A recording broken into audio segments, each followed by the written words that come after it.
da inspiração divina da Bíblia Sagrada. Nesse domingo, dia 9 de janeiro, estamos na segunda lição. A lição vai estar falando da inspiração divina da Bíblia Sagrada. Eu sou o presbítero Everaldo e sou superintendente da EBD em Campo Largo da Feira, na direção do pastor Walter de Freitas. E este vídeo tem o intuito de auxiliá-lo na EBD, aos professores e aos alunos que irão participar ou que participam desta maravilhosa escola que nós temos ali em Campo Largo da Roseira. A inspiração divina da Bíblia, dentro deste texto, ou deste contexto, nós temos a inspiração verbal e plenária das Escrituras. E eu gostaria de passar algumas informações aqui, através desta transmissão, aos irmãos que estão ouvindo e vão nos ouvir ou visualizar, né? Vejamos o que diz a inspiração verbal plenária das Escrituras Sagradas. Visto que a Bíblia tem origem em Deus, temos de enfrentar uma questão interessante. Se a Bíblia é a palavra de Deus, como explicar que ela tenha assumido a forma de uma obra humana? Visto que ela foi escrita e, para tanto, Deus teve de se valer de homens e de materiais para tal processo? Embora seja a palavra de Deus, a Bíblia foi escrita e redigida por seres humanos que, para escrevê-la, usaram de todos os materiais que tinham à sua disposição para tanto.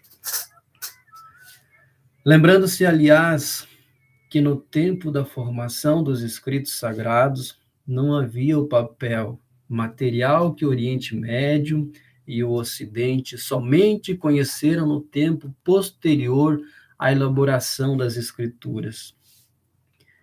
A elaboração está, aliás, que durou mais de 1.500 anos, que é o tempo que vai de Moisés ou Jó, apontados como os autores do livro de Jó, que é o livro mais antigo das Escrituras, até a redação dos livros do apóstolo João, que são considerados os últimos escritos inspirados da Bíblia Sagrada.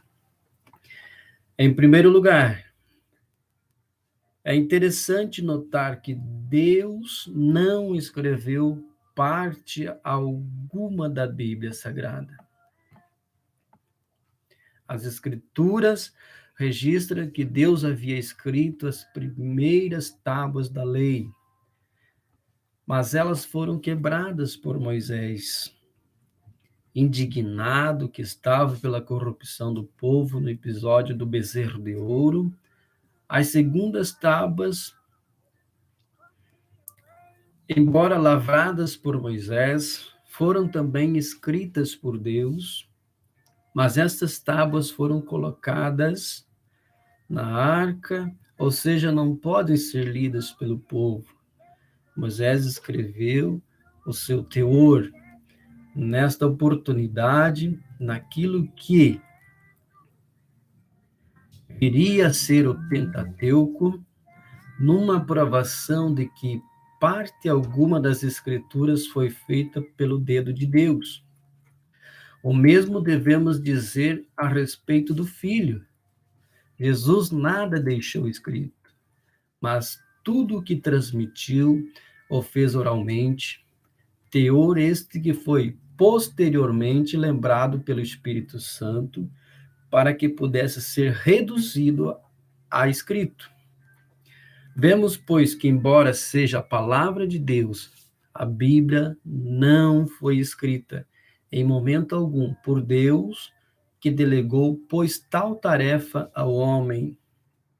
Quis Deus, portanto, que a Bíblia fosse escrita pelos homens, embora se tratasse da própria palavra do Senhor, para que as Escrituras fossem elas mesmas a demonstração da comunhão que se pretendeu restabelecer entre Deus e o homem.